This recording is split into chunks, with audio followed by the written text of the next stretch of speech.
Fala pessoal, tudo bem? Aqui quem fala é Marco Túlio, professor de História de Estratégia Vestibulares, e neste vídeo nós vamos falar sobre o segundo momento da Era Vargas, que é o chamado governo constitucional. Nós o chamamos assim porque é um período em que Vargas passa a governar, com seus poderes ali limitados por uma Constituição, a Constituição de 34. A respeito deste documento, o que a gente precisa saber? Primeira coisa, ela vai referendar tudo aquilo que o Código Eleitoral de 32, aprovado lá no governo provisório, já tinha decidido. Então ela garante o voto secreto, o voto feminino e mantém a justiça eleitoral.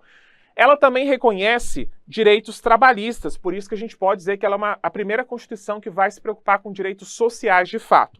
Então ela vai reconhecer aqui aos trabalhadores o direito ao salário mínimo, jornada de trabalho de até 8 horas diárias, férias anuais remuneradas, indenização na demissão sem justa causa, entre outros, além de proibir também o trabalho para os menores de 14 anos. Outro ponto interessante é a primeira Constituição a tratar sobre a questão indígena, inclusive reconhecendo ali no final das contas a posse deles sobre os seus territórios, tá certo? Beleza?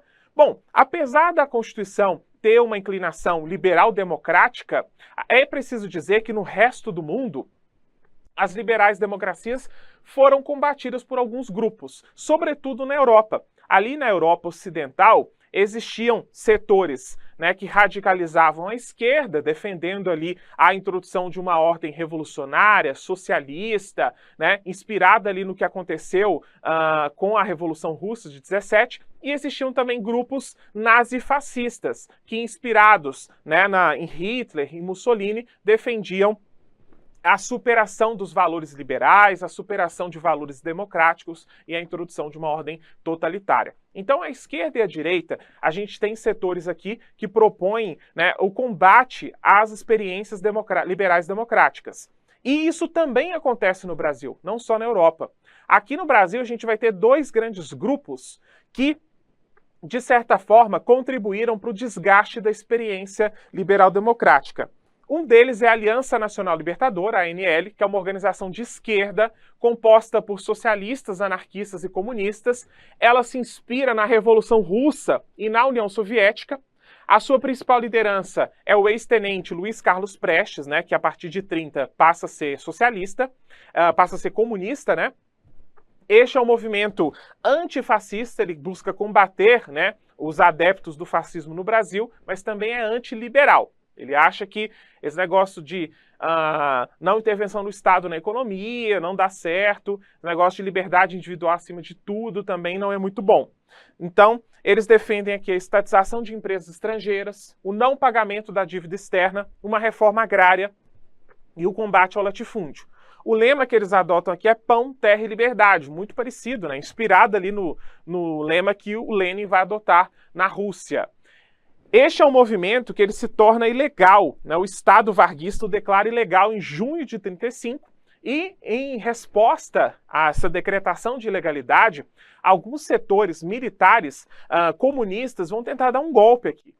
Este golpe fica conhecido como intentona comunista ou insurreição comunista, é um golpe militar que vai acontecer em cidades como Recife, Natal e no Rio de Janeiro. Então, vários quartéis foram tomados, mas ele não conta com apoio popular e acaba sendo derrotado rapidamente por forças militares ligadas ao poder central. Enquanto temos a ANL à esquerda, à direita a gente teve a Ação Integralista Brasileira, que é um movimento fascista composto por empresários, camadas médias urbanas e militares. Estes grupos integralistas, eles se inspiram nas experiências nazifascistas lá da Europa, principalmente no Hitler, na Alemanha, e no Mussolini na Itália. A principal liderança do movimento foi o jornalista Plínio Salgado. Também é um movimento antiliberal, mas é um movimento anticomunista. Então ele repudia a experiência liberal-democrática da época e também a ANL. Eles têm um discurso nacionalista exacerbado, eles também defendem uma sociedade hierarquizada, disciplinada, então eles são antirrevolucionários, e eles defendem um Estado forte conduzido por um chefe da nação. O lema deles é Deus, Pátria e Família, um movimento ultracatólico, inclusive. Só que quando é proclamado o Estado Novo, em 37, todos os partidos são dissolvidos, inclusive a AIB. Então, no contexto do Estado Novo, quando a AIB foi dissolvida, ela não aceita isso e tenta dar um golpe no Vargas, que fica conhecido como intentona integralista, mas também foi derrotado.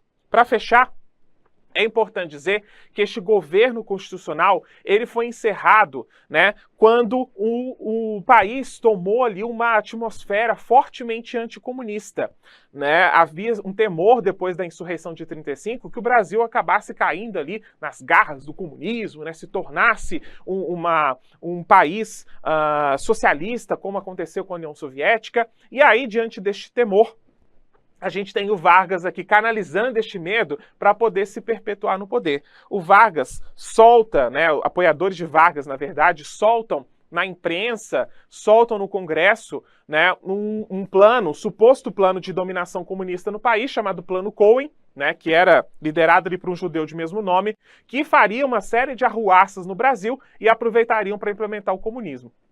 A divulgação desse plano fez com que o Congresso, temeroso, e a imprensa legitimassem o cancelamento das eleições. Então o Vargas pôde ficar no poder e, com isso, ele dá fim à experiência liberal democrática do período e introduz uma ordem autoritária, ditadura do Estado Novo. Pessoal, é isso então. Fizemos o nosso resuminho sobre o governo constitucional. Um abraço, tchau!